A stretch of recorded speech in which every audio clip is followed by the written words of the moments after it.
Good morning, students. Welcome to week 6 of organizational communication. Earlier, when we started this course, I told you that I was a Dallas Cowboys fan for NFL football, that I am a Washington Huskies fan for college football, and for college basketball, I'm a big fan of my home state, both New Mexico State University, Aggies, and University of New Mexico. Lobos, which is wolf in Spanish. Um, and I'm also a Giants fan in professional baseball because for the last 24 years, my family has lived within an hour and a half of that stadium. It's an incredible stadium. If you like sports arenas or you just like to see beautiful architecture work, come over and come to Giants Stadium sometime in San Francisco. It's right down there on the pier and such a beautiful place.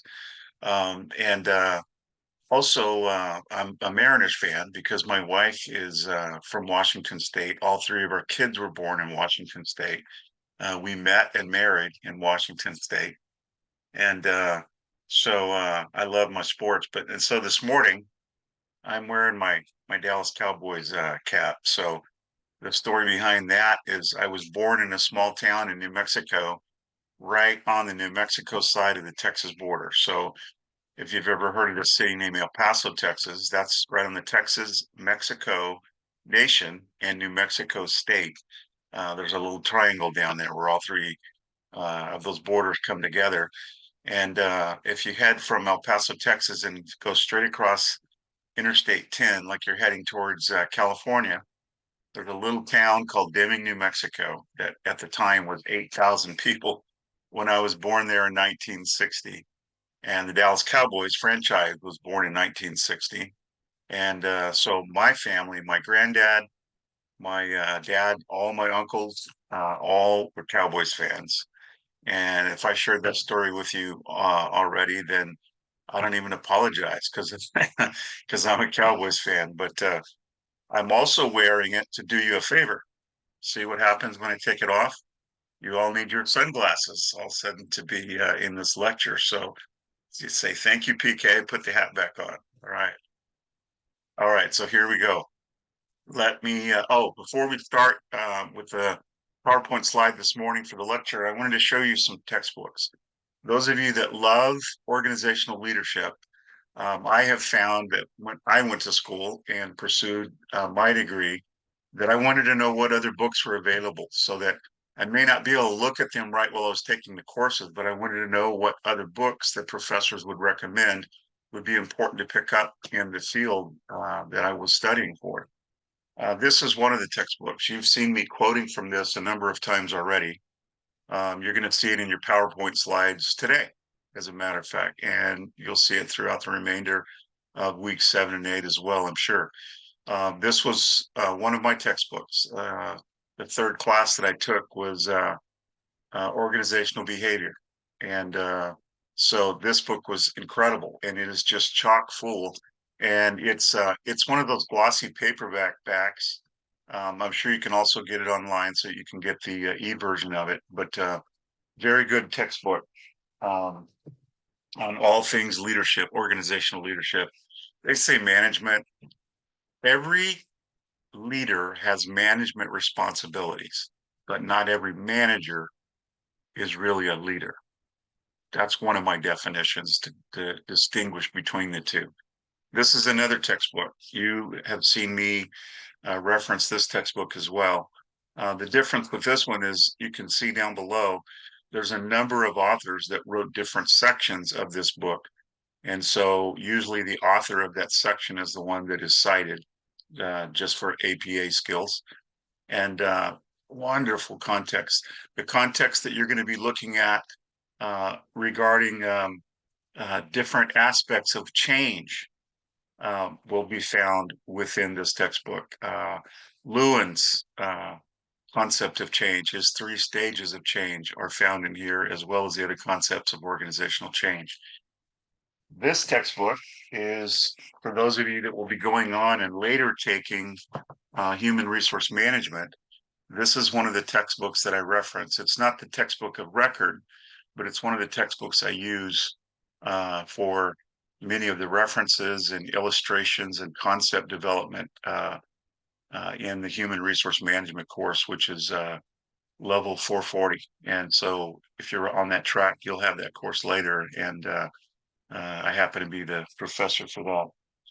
And then I'm going to give you two more. This one is called Leading Organizations. Again, another one of the textbooks that I was given and assigned in pursuing my graduate degree in leadership. Another fantastic book. And also, again, you can see this is one where each article in here in this entire textbook is from different authors. Okay. And then one more I'm going to give you that's not a textbook, but I'm not kidding you. It's the best, simplest idea of organizational change and even decision making that we're looking at this week that I could possibly hand to you. And it's called Who Moved My Cheese? And it's by a medical doctor by the name of Spencer Johnson. And I have students write papers on this regularly in other courses. And this is a book you have to have in your library on all things leadership. It's for the most part, if you have 1 hour to sit down, you can read this whole book. As you can see, it's not very thick, and the wording in it is pretty good size. Okay, but it is very, very helpful. It's actually, if Disneyland and leadership development we're gonna get married and have a baby, this book would be it. Okay. All right. Now let's get right into, let me share the screen here for us to get right into the lectures here. All right. Decision making within organizations is our week 6 subject matter. You've got some fantastic reading from Catherine Miller in your textbook, but I'm going to add to that in our lecture today some other concepts that will add to that and give you a broader and fuller picture of many of the concepts that have to do with making decisions within an organization. So we've got 5 learning objectives for this week. Sorry if you hear my chair squeaking. I'm in my home office here, and as you can see, I've got my library behind me. 5 objectives for week 6 regarding decision making within organizations. Number 1, identify the different types of decision making in an organization. Sorry about that. Apparently my books decided to shift that I piled up next to me. Then number 2 is demonstrate an understanding of the phases of decision making. All right. So first one is identify the different types of decision making. Second one, demonstrate an understanding of the phases of decision making. Thirdly, define the concept of groupthink and why we want to avoid it, and pay attention to any symptoms that we see. It kind of like if you get a cold, you pay attention to symptoms. Groupthink is it's a cold, it's a sickness. You don't want to have it. If you do get it, you want to get rid of it as soon as you can. Number 4, explain the components of decision-making support system. Now we're talking about how to vet our decisions in a wise manner. And I'm going to show you a model today called RAPID that is a fantastic model to vet and create a support system for your decisions. And then fifthly and lastly, we're going to identify the value of developing systems within what is known as organizational, or I should say knowledge management. I'll say it again, knowledge management. How do we manage all the knowledge that is accumulated within the different people and the experiences and put them together so we can all take advantage of them together? Again, just like in the human body, all the parts work together, right? For the betterment of the entire whole body. Well, that's what knowledge management is how can we have the entire organization benefit from all the knowledge that we have together collectively. All right, we're going to go to the next slide here now. And this is, there are 2 types primary. And this is pretty elementary, but it creates a fork in the road that helps us understand and define the types of decision making. The first one is a program decision. This is what you do every single day at work. You're doing it while you're going to school. There are procedures to getting onto Moodle. There are procedures that you're given in your course outline. And remember, our entire course subject matter is organizational communication, right? So I'm communicating with you as a professor. You're communicating with me. The university is communicating with both of us. And then you're taking that out and communicating that in your family, in your workplace, in your church environment, in the marketplace that you're in your community, and with missions globally, hopefully. Uh, and so a program decision, unlike a non-program decision, it's frequent, it's repetitive, it's routine, if you will. And these are problems and issues that have already come up enough times that there are manuals written for these things. Um, a program decision example would be having the fire escape map right on your classroom wall or at your business, your site of business, and it's pre-decided. Another one be if you're a restaurateur, you have a seating capacity. Well, that's written on the wall somewhere in the dining area, and it lets you know how many customers that you can serve at a time within that. So you've already have decisions. What do you do if you get too full in a restaurant? You tell people there's a waiting line, or you can do carry out if you prefer, or if you didn't have reservations, you'll have to come back another time. The staff doesn't sit there at that moment and say, we have no pre-programmed idea of how we're going to make this business decision right now. And we don't know how we're going to communicate that to our customers that are right here in front of us. So program decisions, the decisions have mostly already been looked at, and steps of action have already been predetermined and pre-decided. And now we just act on them, okay? The second one is a non-program decision, and these are the unstructured, unusual leadership decisions. And they happen because a lot of times leaders have never faced this before, or they may have faced that problem or that issue or that situation before, but not with the same context. Let me tell you an example of way back in the 60s. Now, I was born in 1960, so I was too young to go there, but I'm sure most of you have heard of Woodstock. Woodstock was supposed to be a concert in the countryside out in New York State, away from the city of New York City, and this little town called Woodstock, New York. And there were going to be some bands that were going to go there, and they already had a structure in place at this local farm that was going to host this event. What they didn't anticipate was that thousands and thousands of young adults and teenagers were going to travel cross country and go to this little tiny town called Woodstock. And so they didn't have plumbing for this, they didn't have electricity for this. It rained the entire weekend that they had this event. And so there were no, outdoor bathrooms. There were no porta potties, and it rained the whole time. So many people didn't prepare right. They didn't bring tents, all that kind of stuff. So the managers of this event were just overwhelmed. So they had put on events before, but they hadn't put anything on like this. And there was no capacity. That's a key word in decision making. Do you have the capacity already in place to make this decision? And so unprogrammed or non-programmed decisions means that you're in new territory. We're not in Kansas anymore, Toto. And so now we have to figure out what we're going to do. Okay. And that reference right there is one of the textbooks that I held up to you earlier on organizational behavior. Excuse me. All right. So let's go to the next one. How are organization decisions made? Who makes those decisions?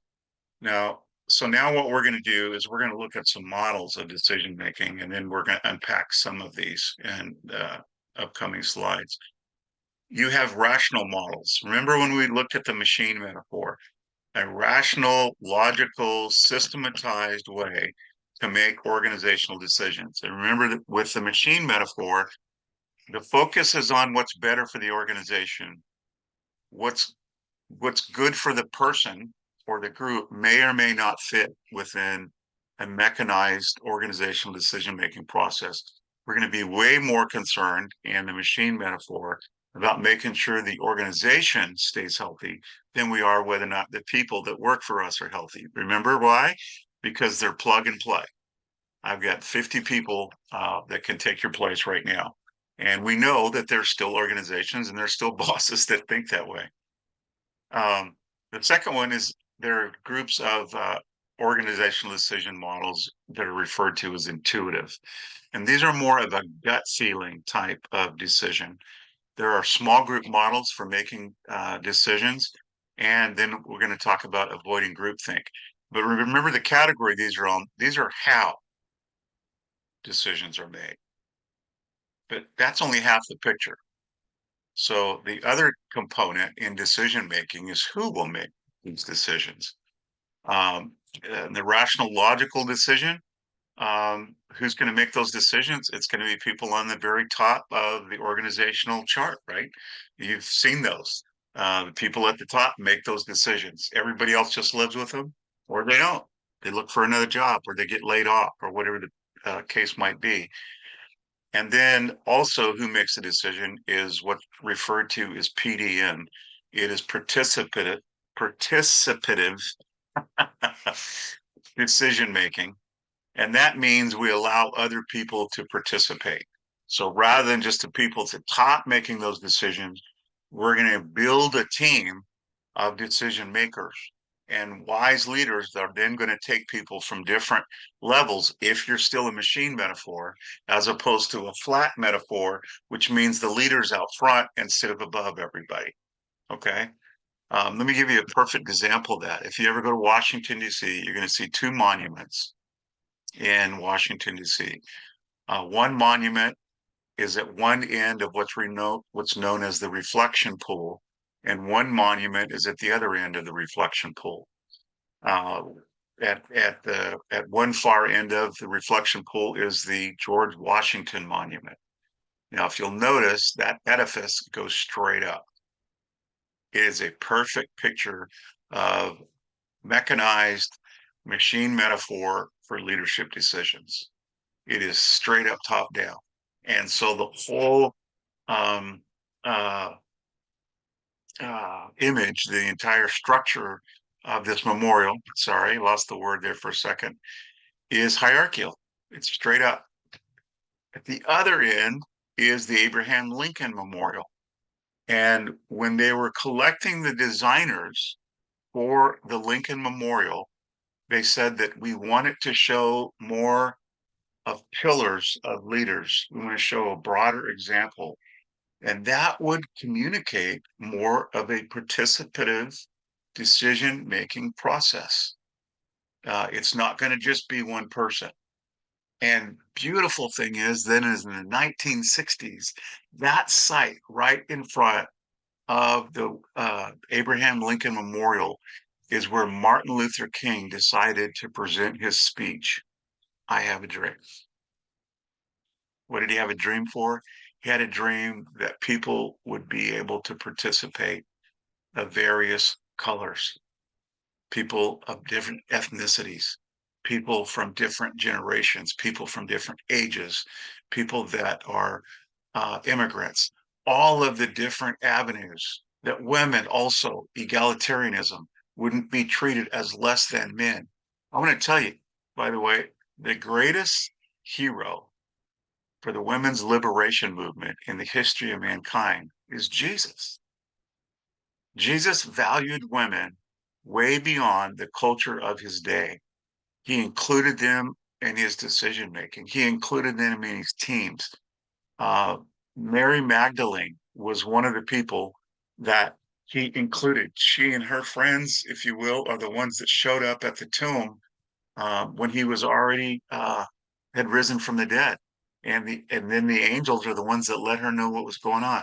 His mom, he honored his mom in such an incredible way in a culture that didn't honor moms to the degree that Jesus did. And all through Paul's writings, where he talks about that you're neither male nor female, you're neither slave nor free in Christ. You just are. You just be, and you're already valued. That's the way the kingdom of God thinks. So I want you to know these are not business principles when we start to talk about participative decision making. These are biblical principles. Yes, structure is important, but we can't lose sight of the fact that we don't get to treat ourselves as better than anyone else, right? Okay. And then we're going to talk about organizational knowledge management systems, as we mentioned earlier. Okay. Now we're looking at different phases of decision-making process, and there's a number of them in your textbook. I just chose three. These are three that I feel confident that they will come up regularly throughout your career. The first one is called the five-stage model. This is a small group model, and it is based off of the idea that when you're going to form a group, that you want it to turn into a cohesive team. Let me give you an example of that. The Navy SEALs, they get a group of soldiers, and then they have them train together and train together and train together and train together. And when they bring them together, they know that each one of these Navy SEALs brings an incredible repertoire of knowledge, skills, abilities, and other attributes. Every one of them does. Now, when they come together, they move from group to team. What they're doing is they're going through a five-stage process for them to develop into a team. So the first stage is they just form the team. They form the group, I should say. So we're just now said you're in SEAL team 5 or 4 or 6 or whatever it might be. And then there's the storming stage. Well, this means this is where you start working the kinks out with each other. One of you thinks it should be done one way, somebody else thinks it should be done another way. So that's the storming stage. You're getting to know each other and you're working through those. Then there's the norming stage. The norming stage is now you start to build a new reality as a team. Now you're starting to look like a team. You can see the same thing in music world, in dance world, cheerleading. Um, uh, you can see it in sports and athletics. I think a symphony is one of the most beautiful images of us seeing this process. So this group is coming together, referred to as the symphony. And now they've got to go through the forming stage. Who's first chair clarinet? Who's second chair clarinet? And so on through the different instruments, right? And then there's the storming stage. The first time they practice, it's not going to be beautiful, probably, unless they're already all professionals. Now they practice enough together, they train enough together, and they create a normal. Okay. Then they really start to make a difference. Now they're performing, and performing isn't fake. We're not referencing the slang use of the word forming here or performing. We're talking about getting something done. Now we're getting the results of why we formed this symphony in the first place. We want to touch people's lives, and we want to see some powerful things happen as we benefit from each other's skill sets and do something together that we couldn't do by ourselves, right? There is no such thing as a one-person symphony. You should write that down somewhere. I should write that down somewhere. And then the adjoining means that not every small group is intended to stay together forever. Celebrate it and graduate it and move on. If it's a team that was assembled to create a task and accomplish that, you're doing it right now. You're in a cohort going to school, okay? And when you graduate, you will adjourn from this cohort. You'll hopefully stay friends with some of each other for the rest of your lives. I know that all of the other people in my cohort from school, we do stay in contact with each other, especially around the holidays. And so that is the five-stage model. The textbook refers to a four-stage, but I was taught a five-stage, so I thought I'd share that with you. The drawbacks from this model is that there is no group of human beings, and your textbook addresses this, that goes through this in an exact cyclical manner. You don't automatically go from forming to storming to norming to performing. What if somewhere in there you come back to storming? Well, if you really study this model out, it counts for that. That at any point it could come back to storming, and then now you're going to create another norm. But that usually happens when a team is going to go to another level of capacity with their skill sets of what they can accomplish. There'll be a new set of learning techniques, a new set of problems or obstacles to overcome. So there'll be a new stage of norming. All right, let's move on from that. The normative model is the one that is the most traditional decision-making process. And that is, it forms, right? And then there's concept development. Then there's the details that need to get worked out. Then there's the evaluation. Are we making the right decision? Have we checked to make sure we don't have any blind spots in this decision that we're about to make? And then you go implement it. And your textbook does a wonderful job of addressing that. Then you've got the intuitive model. And the intuitive model is wonderful. It's different than the other two in that the other two are more formalized decision-making processes. The intuitive model comes because there is a leader that has a lot of experience, or it's a team that has a lot of experience in addressing things, and they feel a gut check about something. And maybe because again, there's something as we looked at in the last slide that maybe we're looking at an unplanned decision here. We've never been here before. So we're going to now refer back to all of our experiences as a person or as a team, and we're going to make a gut decision about what we think we should do here.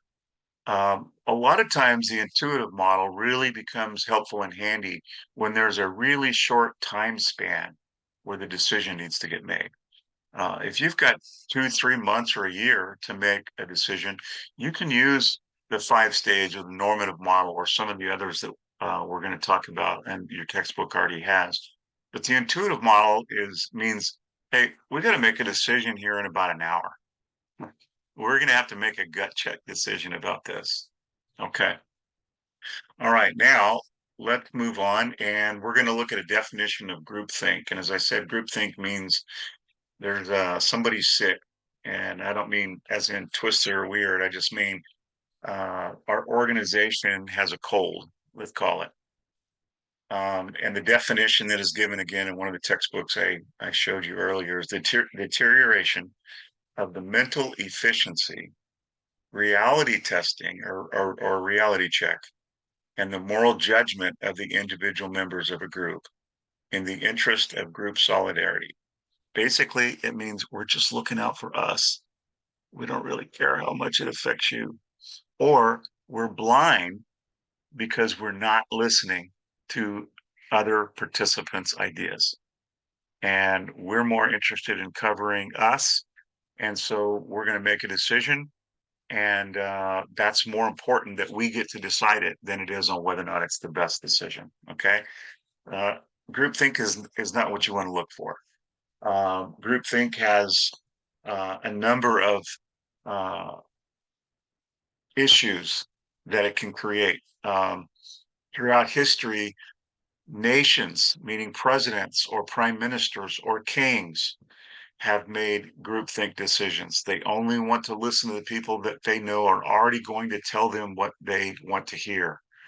That is an example of groupthink, and they're not open to hearing what's really going on. We've all watched, I'm sure, so many movies about naval craft. Maybe it's a movie about submarines, or maybe it's a movie about Star Trek, even the series, or maybe it is a movie about a battleship or an aircraft carrier or something like that. You remember Scotty? from Star Trek who uh, was always down supposedly where the engine room is. And so that was his job, is to make sure that the ship could keep moving forward, that it could function, because no matter what it was designed to do, if it couldn't physically arrive, then it couldn't do what it needed to do, right? And then there's the captain in the mechanized metaphor, right? He's up high, he's up in the top level, and Scotty, who's running the ship, is down here. But great leaders have great contact, and they're not afraid to involve people that are not necessarily on the same level of the hierarchical chain, but they still want their input. And so Captain Kirk is always listening to Scotty.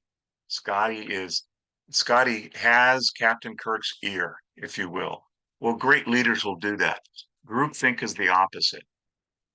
I don't want to hear what you have to say. In fact, we've already made the decision before we even asked anybody. Okay. And sometimes you'll see that in an organization as well. Like you feel like they're asking us, but it feels like they already made a decision about it. All right. Now we're going to look at the components of a decision-making model within organizations that take some time. Okay. This is the opposite end of the intuitive model for decision making.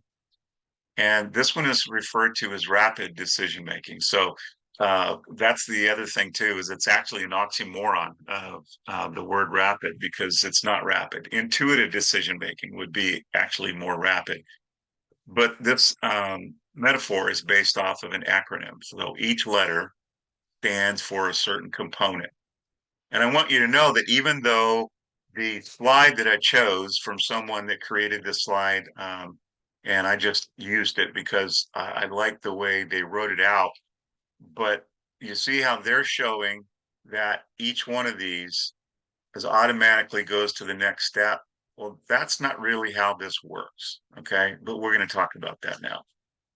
So these are the 5 components. There's a recommend phase, if you will, where the team is making a recommendation.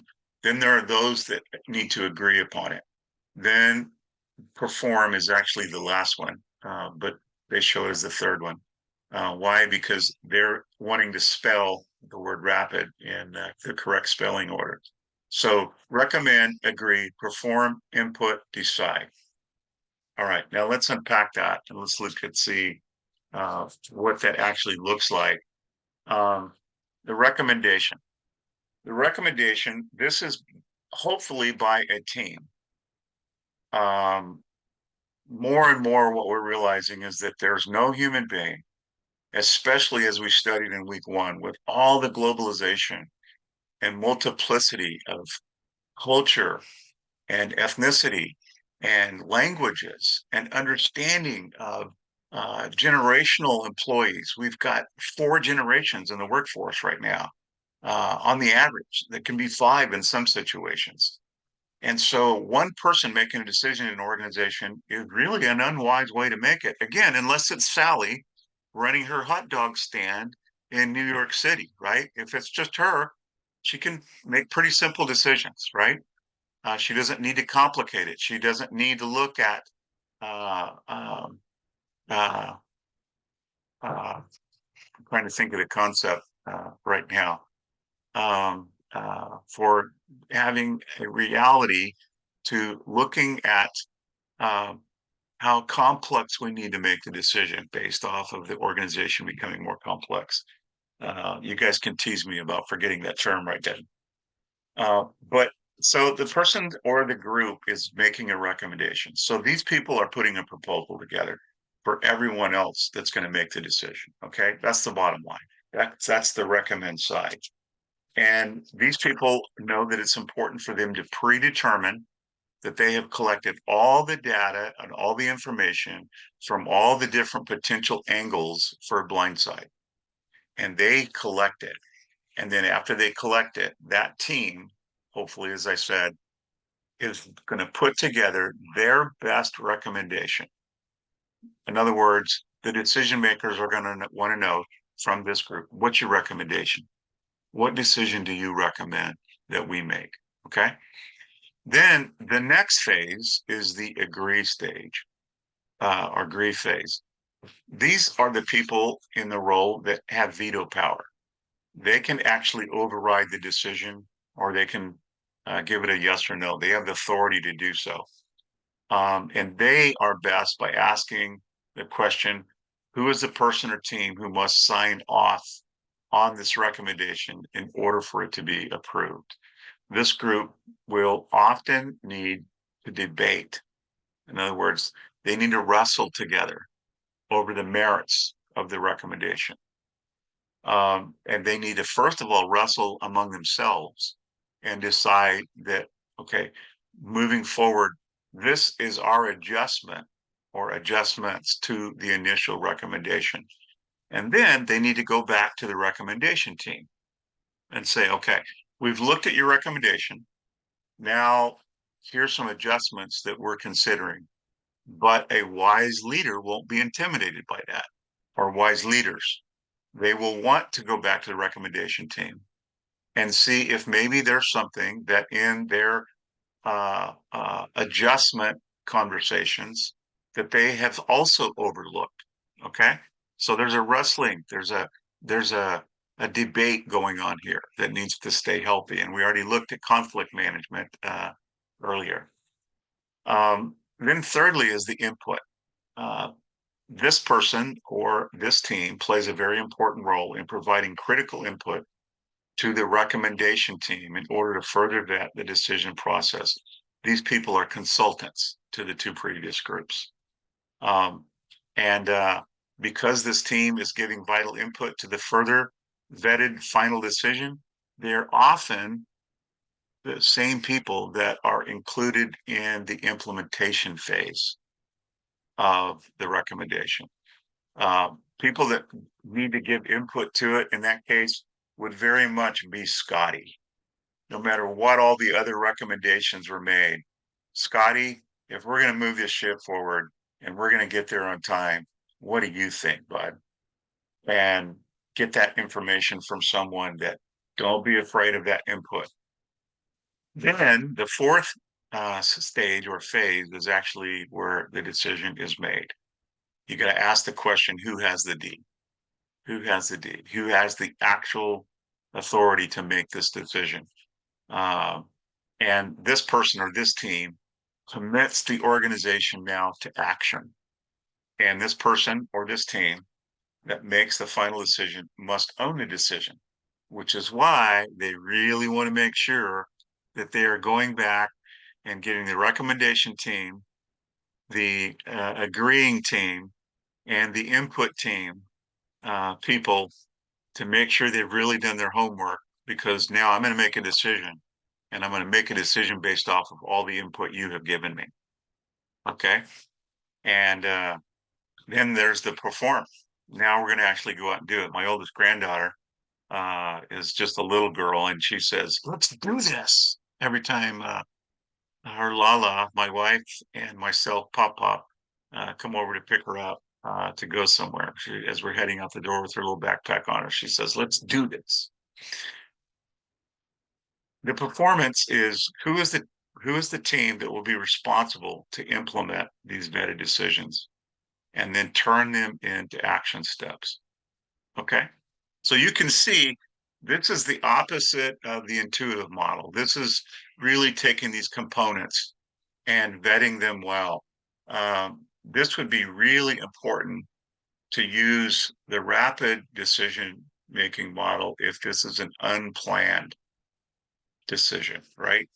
Unplanned, unprogrammed, pre-programmed, non-programmed, however you want to word it. But we're coming into new territory here, and we want to make a wise decision. Or it could be because there was a crisis of some kind. How are we going to handle now the crisis intervention, and how are we going to use crisis communication skills in order to make wise choices and decisions about where we're going to go forward after this crisis is over with? Okay. All right. Now we're getting to second to the last slide here. Uh, Over here, we have organizational learning on the left side. Some very successful organizations place high value in developing ongoing learning processes. So I'm going to move my screen over here, and implicit knowledge versus tacit knowledge. Uh, it's an important concept to understand the decision-making process. Your organization has documents. You have an employee manual of some kind. If you bought a car, you have an owner's manual. um, if you get hired on with a large organization, or if you join a military service, you're handed documents, you're handed rule books, you're handed procedures, you are assigned tasks. Those are the things that they're written somewhere. Um, and they're part of the communication process of the organization. They're the most accessible and they're the easiest to see. Remember the metaphor we used on an iceberg earlier in this course, where above the iceberg are the things that are easily seen. Well, that would be the explicit knowledge. And the tacit knowledge would be the things that are not as easily seen. And these are the things that the employees themselves, their know-how, their knowledge, they know how to get that done. Again, remember Kirk and Scotty. So Scotty's down here. Scotty has the tacit knowledge to move this ship forward. And Captain Kirk, as a wise leader, wants that tacit knowledge. Okay. And let's see, writing in your journal. I wanted to make note of for what you're learning within your weekly reading materials for this course. You're asking questions. Why would you do that? So that after this course is over, and after you have received your degree, you'll be able to retain and come back and bring up what you already learned. Okay. So you're turning tacit knowledge into explicit knowledge. You're turning it into something that is now documented and written based off of your know-how. Okay. And now we're going to head to our last slide here. Um, that was my mom. Sorry. My mom is, well, my mom is my mom. And I love her dearly. And pray for my mom. Okay. She's at that stage of life where she lives alone. She's a recent widow, and I love her, and it's my job to make sure she's taken care of. So I'll call her when we're done here. Thank you for praying for her. Her name, by the way, is Patricia. Explicit knowledge and tacit knowledge help us then move to what we know to be knowledge management. And knowledge management means that, notice the specific words that are here. Knowledge management takes the skills. You're going to learn this in human resource management. They're called KSAOs. It's the skills. I'm sorry, the knowledge is the Ks, the skills, the S, and the abilities. And those are the KSAs. And then the other attributes would be the things that, is this a person that has a way about them where they are willing to be a lifelong learner? Are they a voracious learner, or they just don't want to know anything? They don't want to get better at their position or their job or helping people.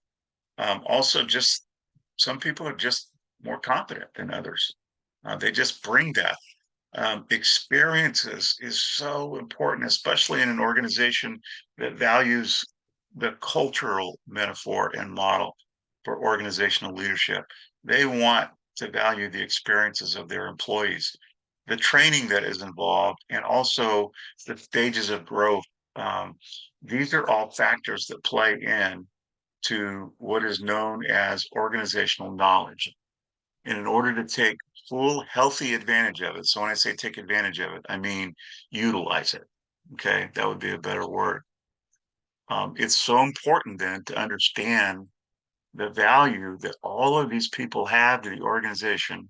And again, you've already heard the Kirk and Scotty metaphor or picture there. And it's so important to listen. James, in the Gospel of James, it says in chapter 1, verse 19, be slow to speak, slow to get angry. Why? Because we want to be quick to listen. Lord, I pray for these students right now in Jesus' name.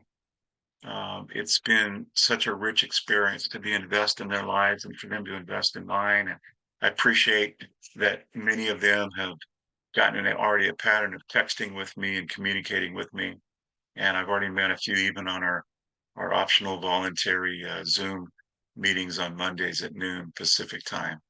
And I just ask that you would help them make wise decisions in their personal lives, in their homes, in their families, within their education, in their school, within their careers now, and their careers in the future. In Jesus' name we pray. Amen. Have a great day, you guys, and we'll see you online.